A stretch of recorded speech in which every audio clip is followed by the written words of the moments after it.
Et de reste, on démarre cette revue de presse avec le premier titre. Bonjour Renaud. Bonjour Alix, bonjour. Alors, l'expression révèle qu'un remaniement ministériel pourrait intervenir dans les prochains jours. Oui, selon le confrère, certains ministres participeront à leur dernier conseil des ministres aujourd'hui.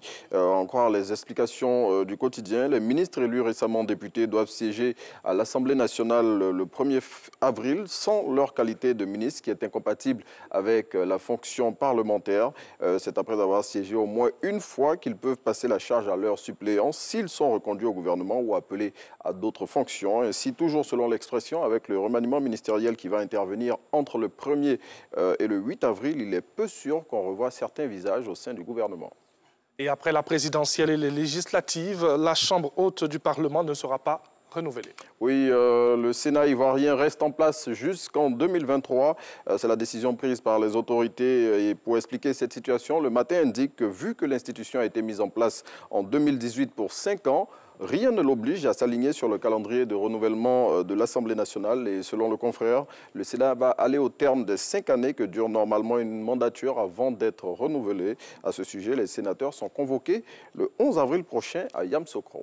Et le secrétaire exécutif en chef du PDCI RDA a accordé une interview choc à un nouveau réveil. Oui, dans cet entretien que le confrère qualifie d'interview vérité, Maurice Kakou Gikawe s'est livré sur plusieurs sujets touchant à la vie de la nation et à celle de sa formation politique. Ces sujets, ce sont notamment les préparatifs de la célébration des 75 ans d'existence du PDCI, le gouvernement d'ouverture ou encore l'alliance de l'opposition que son parti a passé avec le parti EDS. Interview à retrouver dans le nouveau réveil de ce mercredi 24 mars 2021. Allez, on change de sujet. Lutte contre le trafic de stupéfiants. Une importante quantité de drogue interceptée dans le golfe de Guinée. Oui, c'est 6 tonnes de cocaïne qui ont été saisies par la marine française hier dans les eaux continentales africaines. Cette importante cargaison en provenance du Brésil, qui avait pour destination la Côte d'Ivoire, est estimée à plus de 650 milliards de francs CFA. Et selon les autorités françaises qui ont coordonné l'interception de ce navire, c'est dans le cadre de l'opération Corem, dont l'objectif est de lutter contre l'insécurité maritime et les trafics illicites dans le golfe de Guinée et au large des côtes ouest africaines que cette saisie a été réalisée. Et autre chose, c'était hier dans la commune d'Anyama où des troubles ont été enregistrés. Oui, ce sont les élèves de plusieurs écoles de la cité de la Kola qui se sont affrontés ce mardi à coups de pierre, selon Soir Info qui rapporte l'information. Depuis le décès du Premier ministre Ahmed Bakayoko, certains élèves d'Anyama refusent de reprendre les cours sous le prétexte qu'ils veulent lui rendre hommage. Et c'est ces élèves qui se sont mis à l'idée de rallier tous les autres à leur cause. Ainsi, ils font le tour des établissements de la ville pour déloger tous leurs congénères qui continuent de suivre les cours et en croire des élèves dont le confrère a recueilli les propos. Ceux qui orchestrent ces troubles le font parce qu'ils réclament des congés anticipés plus tôt. Vraiment, quelle initiative.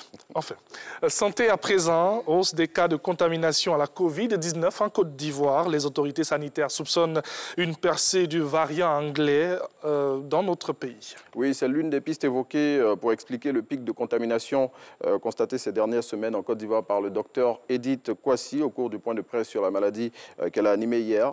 Selon la conseillère technique du ministre de la Santé et de l'Hygiène publique, ce variant anglais est plus contagieux que la souche initiale du coronavirus. Ainsi, pour les fêtes de Pâques et de Ramadan qui se tiendront le mois prochain, elle recommande vivement l'observation des mesures barrières afin d'inverser la tendance actuelle de la pandémie qui est à la hausse en Côte d'Ivoire. Et on referme cette revue de presse avec du sport. Le championnat de première division ivoirienne se jouera à huis clos. Oui, la Ligue 1 ivoirienne reprend ce samedi 27 mars 2021 et elle se jouera sans public. L'information a été livrée récemment par le comité de normalisation de la Fédération ivoirienne de football et selon sa présidente, cette décision émane de la Confédération africaine de football qui en a décidé ainsi en raison de la pandémie de coronavirus.